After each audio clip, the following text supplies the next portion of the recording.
कहानी शुरू होती है एक एक्सप्लोरर टीम से जो साउथ अटलांटिक ओशन के बीचों बीच एक रिसर्च शिप पर सफर कर रही होती है।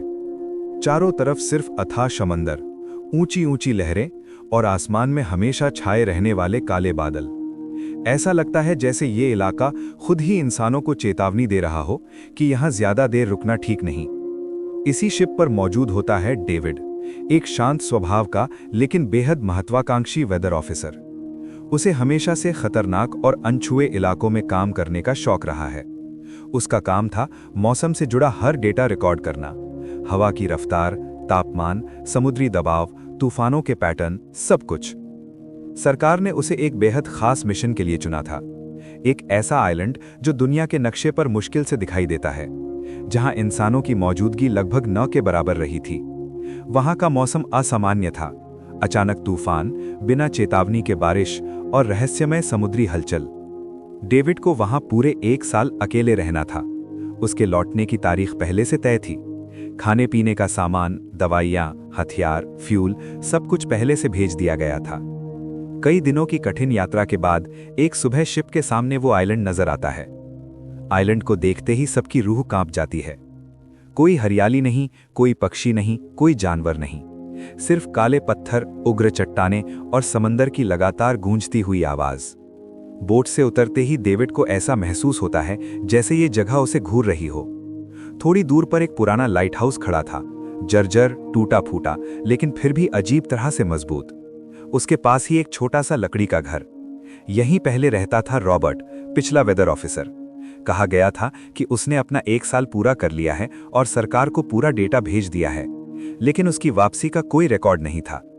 जब टीम घर के अंदर जाती है तो अंदर का दृश्य परेशान कर देने वाला होता है। कुर्सियां गिरी हुई, टेबल उल्टी पड़ी, कागज बिखरे हुए। ऐसा लग रहा था जैसे कोई डर के मारे अचानक सब कुछ छोड़कर भाग गया हो। कैप्टन और डेविड को शक होता है कि शायद कोई लाइट हाउस में हो। जब वे वहां पहुंचते हैं तो सब हैरान रह जाते हैं।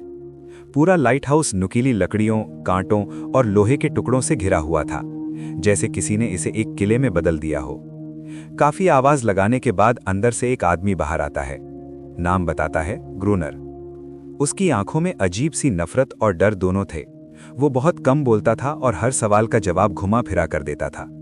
रॉबर्ट के बारे में पूछने पर वो बस इतना कहता है, वो समुद्र की तरफ गया था और कभी वापस नहीं आया। कैप्टन को ये जगह बिल्कुल सुरक्षित नहीं लगती। वो डेविड को साफ साफ चेतावनी देता है कि अगर वो चाहे तो अभी वापस चल सकता है, लेकिन डेविड मना कर देता है।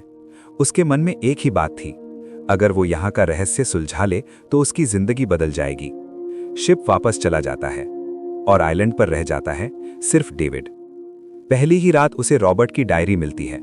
डायरी में मौसम के डेटा के साथ साथ कुछ अजीब बातें लिखी होती हैं। रात को समंदर जिंदा हो जाता है। वे आवाजें इंसानों जैसी नहीं हैं, वे हमें घुसपैठिया मानते हैं। कुछ पन्नों पर अजीब अजीब जीवों के स्केच बने होते हैं, आधे इंसान जैसे, आधे मछली जैसे। डेविड सोचता है कि शायद अकेलेपन ने रॉबर्ट को पागल कर दिया था, लेकिन फिर शुरू होती हैं अजीब घटनाएं। रात में दरवाजे पर खरोंचने की आवाजें, खिड़कियों के बाहर परछाइयां, समंदर से आती चीखें, दर्द से भरी हुई। एक रात एक क्रीचर उसके घर में घुसने की कोशिश करता है। डेविड किसी तरह जान बचाकर भागता है।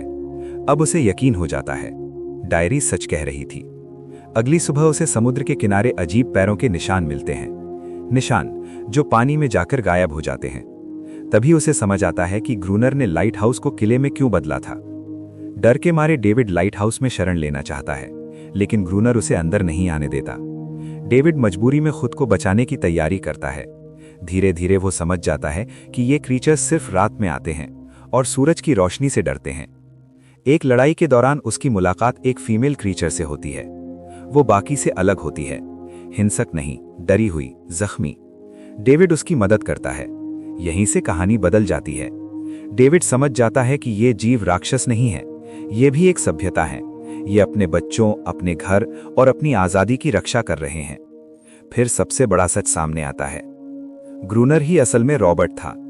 अकेलेपन, डर और ताकत पाने की चाह ने उसे बदल दिया था। उसने खुद को भगवान समझ लिया था और इन जीवों को दुश्मन। एक आखिरी टकराव होता है इंसानों और क्रीचर्स के बीच, और इंसानी अहंकार और इंसानियत के बीच। ग्रूनर को अपनी गलती समझ आती है। लेकिन बहुत देर हो चुकी होती है। वो अपने कर्मों का परिणाम भुगतता है। कहानी के अंत में एक नई टीम आइलैंड पर आती है। वे डेविड से पूछते हैं, पिछला वेदर ऑफिसर कहाँ है? डेविड वही जवाब देता है, वो समुद्र की तरफ गया था और कभी वापस नहीं आया।